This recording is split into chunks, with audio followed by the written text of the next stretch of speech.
Good evening, everyone. Welcome to Keen. Welcome to our Wednesday night Bible study.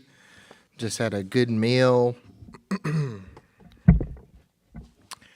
and we're going to go ahead and jump right into our study this evening.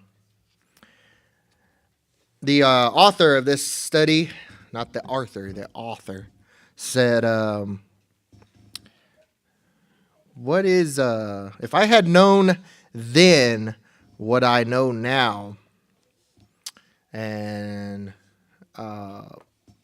finish the thought.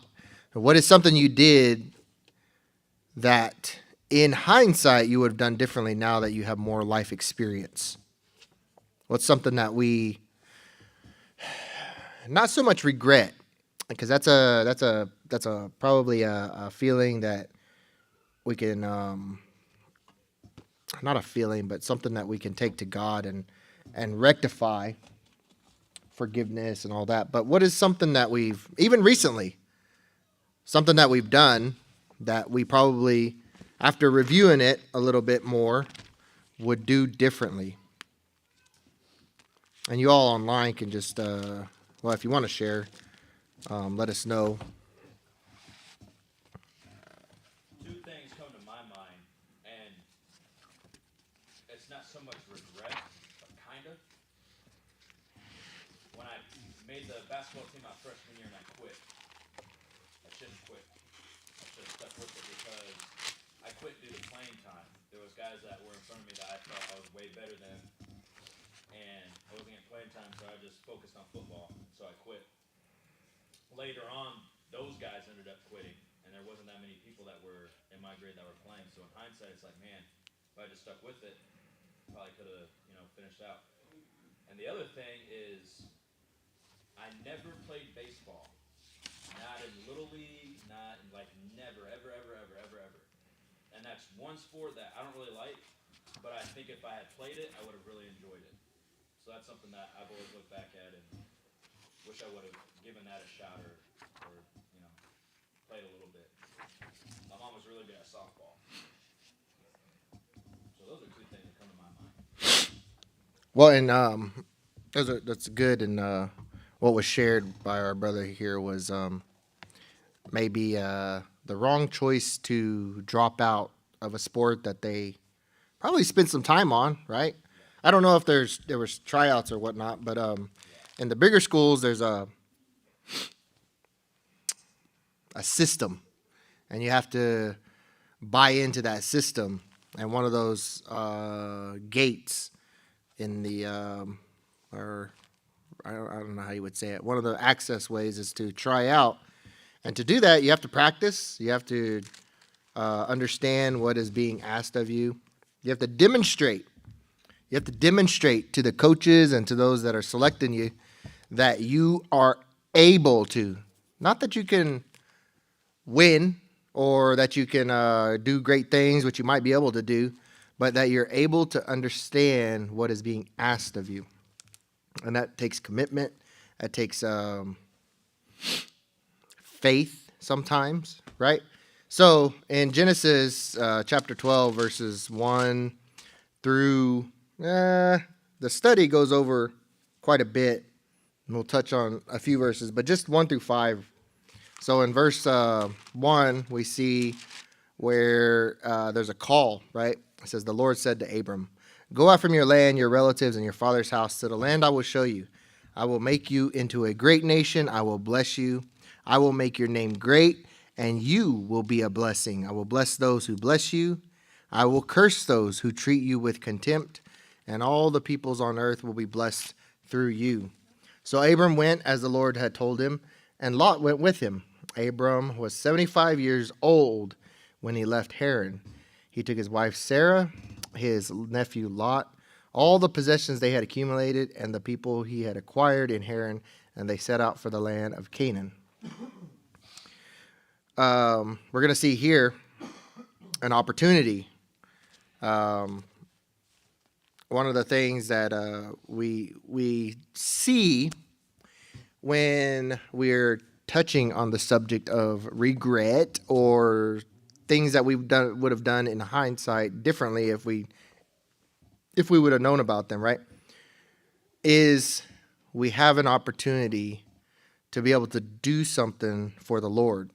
And this can come after conversion, right? You're converted, you're saved, you want to work for the Lord, you're on fire for the Lord, but it also can come when you don't have that process of renewal. You just know that it's the right thing to do. And the thought comes when you're looking at it and reviewing, maybe I could have done that different. And it doesn't have to be right or wrong, bad or good, morally or immoral or anything like that. It's just that, wow, I was given knowledge, right? I was told about something. And this is what Abram has been told. He's been shown that there is something greater ahead. And we can translate that to today's world, today's things and happenings going on. You know what? Yeah, it's bad, and there are things that we wish we could do different now, but we have something ahead of us that's greater.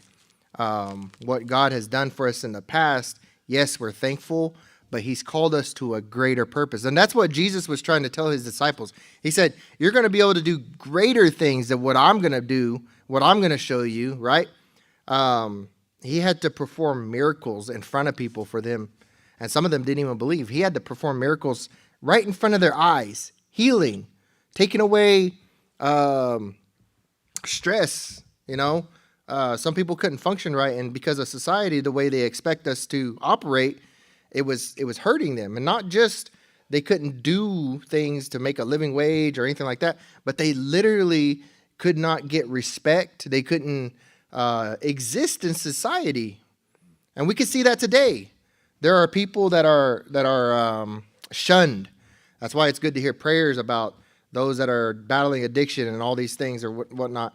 And when we look at those things, yeah, they might have regret, but he's called us to show them love. That's what spreading the gospel message is all about. When he commissioned us, when he converted us, saved us, pulled us out of those depths of death and released us back into the world, it's to do work for him and to do greater work than to perform miracles so that people can literally turn an eye, turn about face and be like, that's just sorcery. That's just something that I'm not going to believe right now.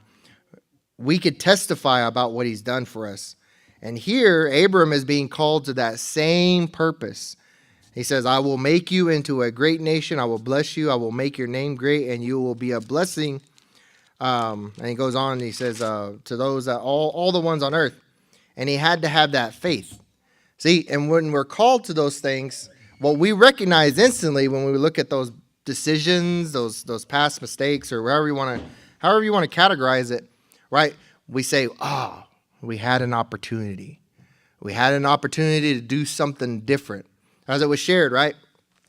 Not saying that your team went on to do great things and whatnot, but there was a missed opportunity there, right?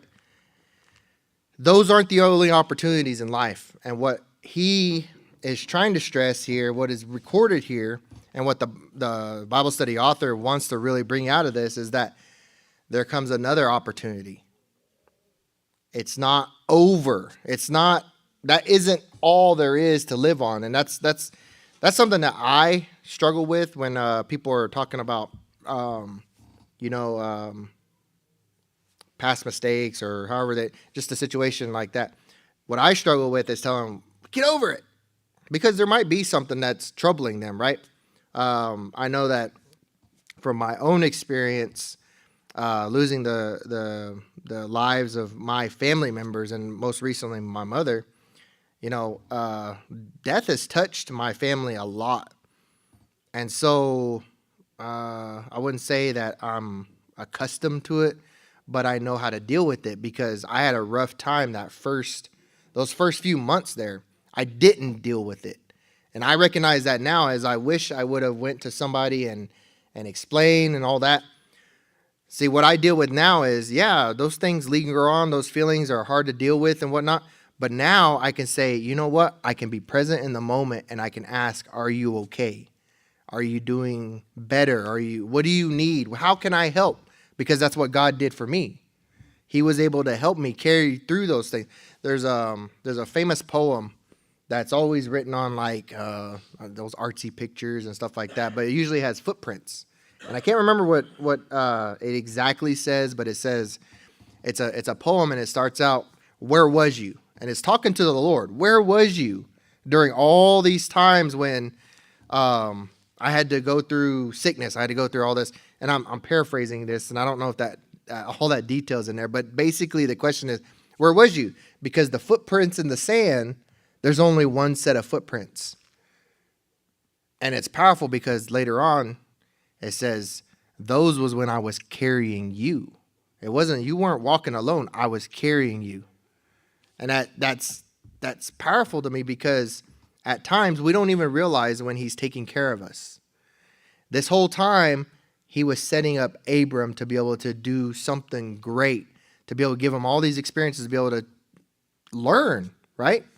And they were called to go save the nation of Israel, to help with something that was bigger than themselves. Like Jesus was telling his disciples, I'm gonna tell you guys something, and I'm gonna empower you, embolden you to be able to go spread the word that Christ was sent to die for you and I, right?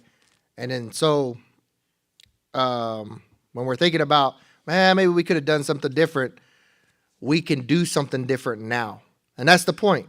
That's the point that the study author is trying to show us right here. Abram could have not done anything. He could have just left that there. No, this is something that, I'm not called to do. Because we have that same opportunity.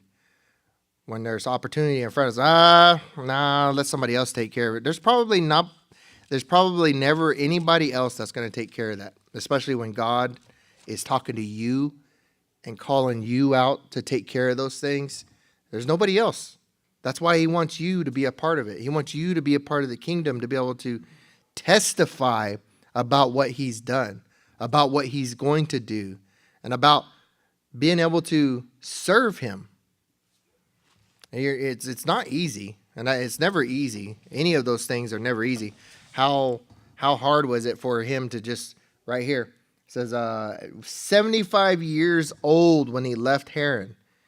And he took his wife and his nephew and all the possessions that they have. 75 years old. Can you imagine just picking up and moving everything that you had? Now, we don't live in the same type of abodes, houses or dwellings that they had. But it would be pretty hard to just pick up all your stuff today and go and move. My brother here has done it for, I don't know how many, couple weeks, right? A couple of months, taking up everything. It's hard. It's hard to be able to do that. I know when I had to move, the one time I did move and then I moved back, it's a stressful process. There's a lot of faith that you're putting in a job, a career, people to be able to help you, right? I had to rely on my mother to get home and put me up a place to stay for a little while and everything, because because I had a family. I had to do the same exact thing. I had to pick up everything that I was working for and move back. That's scary. It was probably scary for Abram to do that, but it was God that called him. And it's so that he didn't have to look back and say, well, I wish I could have done something different. Nope, he's serving the Lord. And that's the main point that the author wants us to remember here.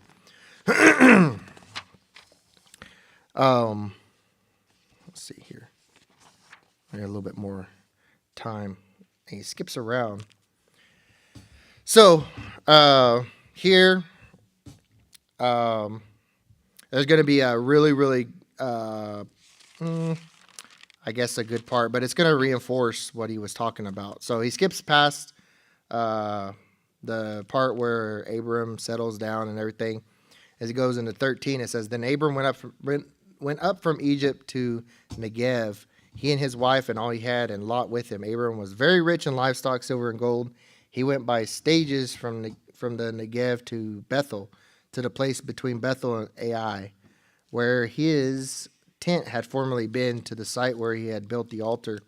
And Abram called on the name of Yahweh there. Now Lot, who was traveling with Abram, also had flocks, herds, and tents, but the land was unable to support them as long as they stayed together, for they had so many possessions that they could not stay together. And there was quarreling between the herdsmen of Abram's livestock and the herdsmen of Lot's livestock. At that time, the Canaanites and the Perizzites were living in the land. Then Abram said to Lot, Please, let's not have quarreling between you and me, and between your herdsmen and my herdsmen, since we are relatives. Isn't the whole land before you? Separate from me. If you go to the left, I will go to the right. If you go to the right, I will go to the left. Lot looked out and saw the entire Jordan Valley as far as Zoar was well watered everywhere, like the Lord's garden in the land of Egypt. This was before the Lord destroyed Sodom and Gomorrah, so Lot chose the entire Jordan Valley for himself. Then Lot journeyed eastward, and they separated from each other. And we know where this is headed, right? This is when Lot becomes captive to his selection, right? But it's another point in time when we can go back and we look at something and we evaluate the decisions that we make. Lot probably wanted to make another decision, right? He didn't have 20/20 vision when he was looking ahead, and he probably wasn't necessarily focused on God when he was making those decisions. He was looking at something else, right? And so we see where he's, let's see. It goes through and it talks about the lines of certain kings and the alliances and all that, and it picks back up in 14. It says, verse 13. It says, One of the survivors came and told Abram, the Hebrew, who lived near the oaks belonging to Mamre, the Amorite, the brother of Eshcol and the brother of Aner. They were bound by a treaty with Abram. When Abram heard that his relative had been taken prisoner, he assembled his 318 trained men born in his household, and they went in pursuit as far as Dan. And so we see where he was able to rescue Lot, because Lot wasn't choosing based on good things. And we talk about moral decisions and whatnot, but he wasn't focused on the Lord. And that's what they had been called out to do. That's what Abram probably should have emphasized a little bit more when they were doing this, is that, yes, there are quarrels going on. There's, differences amongst us, but we need to choose right for the Lord. We need to serve him the best way we know how. And the best way we know how right now is to separate our people because they can't get along. Lot, seeing that, the land was blessed and was going to be able to take care of his people, chose the wrong area to be able to thrive because he was captured. And because Lot didn't really emphasize that, he had to go and rescue him. They were both affected by what was going on, by both of their decisions, right? And again, that's another reminder. When we're serving the Lord, we need to make sure he's in focus and he's part of those decisions. He's part of that people call it like a decision tree, as What would Jesus do? I always remember those bracelets and those that saying. Remember WWJD. What would Jesus do? Not saying they shouldn't have separated, but the basis of what they did, that's where we get those times of maybe looking on things and regret. It was mentioned, you know what? Yeah, I tried out for this sport, but you know, what was the reason you didn't? Playing time.